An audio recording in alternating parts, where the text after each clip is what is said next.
All right, so hello, I'm Terry Nelson, board member at large at Beacon Arts, and this is the first of what I hope will be many talks with local artists. And our first one is Margot Kingon.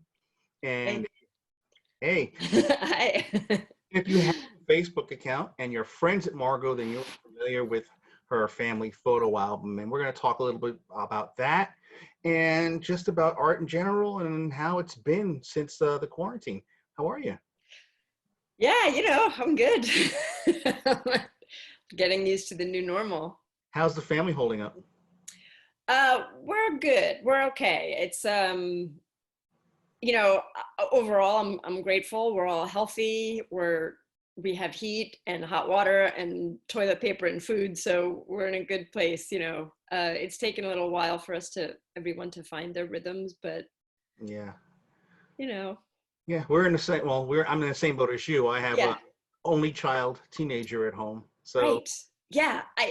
We very quickly realized in the first couple of weeks that the thing that we really needed to do for everyone was to just give everybody their space. That, yep, we're in the same house, but we are fortunate enough to have a big enough house that we can each have our own space.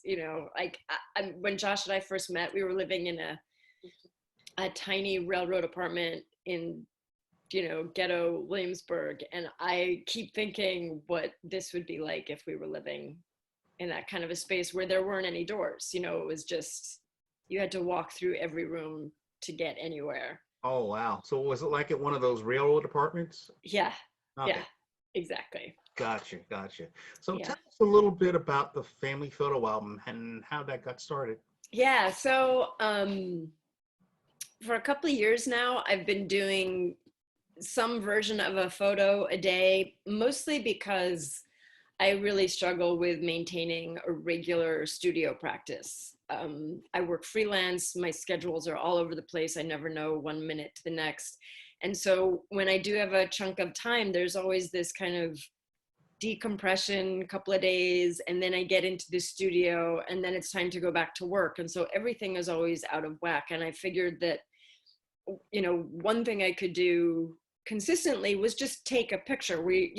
Technology is incredible. We have cameras on our phones. It doesn't, and it also, so it wasn't just taking the picture a day, but also looking for a little bit of beauty in the world every day. And, once you kind of have that goal in mind, I was really surprised by where I found it. So once we went into lockdown, I wasn't going to be going to the city. I wasn't going to be looking for new things. I feel like I might have exhausted every spot of light in my house already. So it was a way, well, I guess there was a few things that it did. One, it was a way for us to do something together Hmm. because we weren't doing anything together besides eating dinner. My son went to the basement, my husband went to the office, I went to the studio, and we were just kind of doing our own thing. So I was really feeling a way to stay connected. So it was a fun, and I have to say the most surprising thing out of all of this is my son never resents having to do them. He is always up for them. They don't take that long. He comes up with ideas as much as the rest of us. So it's been a really great 5 minutes of family time that is kind of special and unique. Um, I've also come to notice that when I was looking back at my past, photo a day series, when I looked at the photograph, I knew exactly where I was and I had a sense of what that day was. It's kind of like keeping a journal. I'm not good at keeping a writing journal every day, but a visual journal I can do. And so I could look at a picture of, a dead tree and I could remember exactly what the weather was like. And so I thought taking a picture of our family every day would give me some sense of what was happening every day, the length of our hair, the outfits that we were just regurgitating or the meals that we were having. And It looks like you guys are having so much fun. And when I first started looking at it, it just got more and more interesting. And so it became like a daily thing. It's like, okay, what are they going to come up?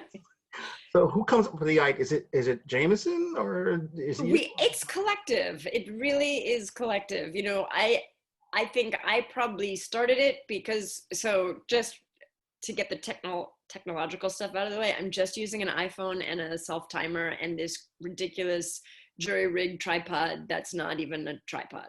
Um, so I make the frame and I set them in, and then we see what happens. But sometimes it's been like, I don't know, what should we do today? What kind of a picture should we take? There was one recently where Josh suggested going on the roof. So it was this whole like, well, how are we going to get down from the roof within 10 seconds? And so it was this, I wish we had a video of it all, because it was pretty remarkable that Josh can actually get down from the roof in 6 seconds. Wow. Yeah. Pretty impressive. Yeah, yeah. And of course, Jameson was like, well, all you have to do is jump off the roof over to here and roll over here, and then you'll be able to. So it's very collaborative. Wow. And, Yeah. I've worked in film production, and you do as well. Yeah. And just by the way you frame everything, you can tell that you have a film background, and they look amazing. I spend sometimes 12 hours a day looking at a video monitor, looking at the frame of what we're trying to light. Mm-hmm. So it's not unfamiliar to me, to be able to find a frame quickly that's going to work. Of course, I'm really trying not to make them works of art. I'm really trying to have fun with them. Like, I don't want them to be, as you can tell, like a lot of them have a sense of humor to them. Some of them are a little bit more, serious than others. And I will say that on the days when it's hard, it's hard, when there are those moments of like, I can't do this anymore. I need to go sit in a restaurant or shop at Target or, whatever it is. It's hard to get motivated, but they always rally, and it always makes me feel better. So it's definitely like a mental health exercise. Yeah. One of the casualties of the shutdown was this great project that Linda Kimmel had put together called Two Writers, One Photo. And it was a series of your photos, and two writers would, give their own perspective of it. And, I was included in that, and a lot of other local writers were. And that was the one thing I was really looking forward to doing. Me too. I was very disappointed. I mean, I'm kind of holding on to that as a, like, when this is over, we can do that again, Well, we're going to have to talk to Linda and make sure that we get this going again, because Yeah. it was so promising. And I looked through the pictures that you sent, and you have an amazing eye. Oh, thank you. And your pictures just come to life, and they tell a story of their own. So as a writer, I'm like, oh, this is gold. I can do this, So, Awesome. so hopefully we can get it on track again. Yeah. One of the things about the coronavirus family portrait album is I love how people are kind of injecting their own narratives into the pictures. It is one of the gifts, like, that an artist can receive is a viewer's interpretation of what's happening, because often it has absolutely nothing to do with what's going on with me, and it's actually really helpful to hear other people's perspective. It just gives me another way to see the world that I hadn't even been considering. So, I was looking forward to those stories, just to see where people's creative energies flow from. Oh, I was excited to hear other people's stories and their Yeah. interpretations of it. Yes. So are you doing any other artwork at all? Or are you finding yourself lacking creatively? I think that I am, the first 3 weeks of lockdown, I was in like an artistic flurry. I was going into the studio every day for 3 or 4 hours, like cranking out work. I have a studio filled with this whole like lockdown. I did a whole series. And then that series kind of came to a natural end. And now I'm like, now what? Now what? I kind of get to this point where I feel like I've worked out an idea and I'm satisfied with it, and now I'm ready to move on to the next thing, and I'm not really sure what that next thing is. So in the beginning, it was fabulous. Now I'm feeling the challenge. Right. I've also, it's not uncommon for me to have this flurry of activity in the spring, and then for things to kind of shut down as we move into summer, because my son is home from school and my husband Josh's work was always a little crazy, so I was just around more and just didn't have the headspace to get into the studio. So I'm a little used to this like flurry, and then it dies down, but there's no, there's just this white noise, this constant white noise. So there's no reason for me not to be making art right now, except for the fact that I have to find a way to refill the well. Yeah. And I'm not quite sure how to do that. So It's difficult because my experience was when it first started happening, I shut down. I couldn't really write anything. I didn't have the desire to do anything. And I mean, it was painful. yeah, I, yeah, I write I write music reviews, and I wasn't slated for anything for months. right. Yesterday was the first thing I wrote, and it felt good, you know.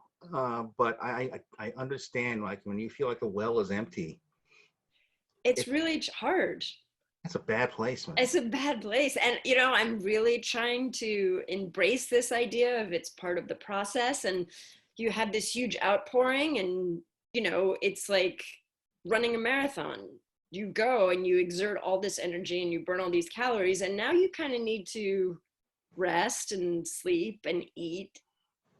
So I get that that's what I'm supposed to be doing, but it's not a comfortable place for me, you Well, know.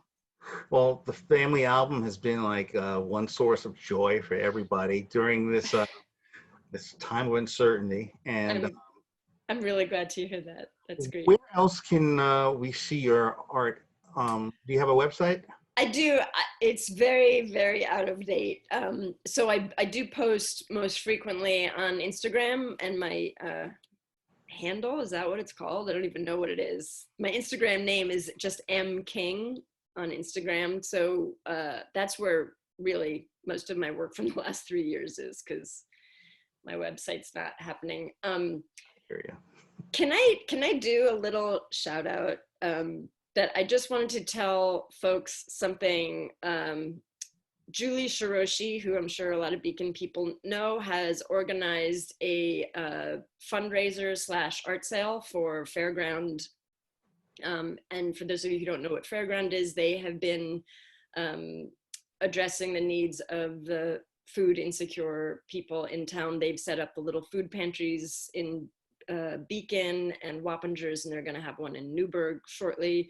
And since the COVID-19 pandemic struck, they have really been ramping up their efforts to help feed people, and they've been distributing boxed, bagged dinners for people. So they have had some very gracious supporters, but they are running out of money. So we're trying to help them raise some money. So we, Teresa Gooby and James Case Leon and myself are co-creating this online art show where 50% of the profits will go to Fairground and the other 50 will go to the artists. And we have a really amazing group of artists that have agreed to sell their work at very, very reasonable prices. And that's going to be happening at the end of May. So I don't have the website yet, but if you go to fairground.org, there will be a link there.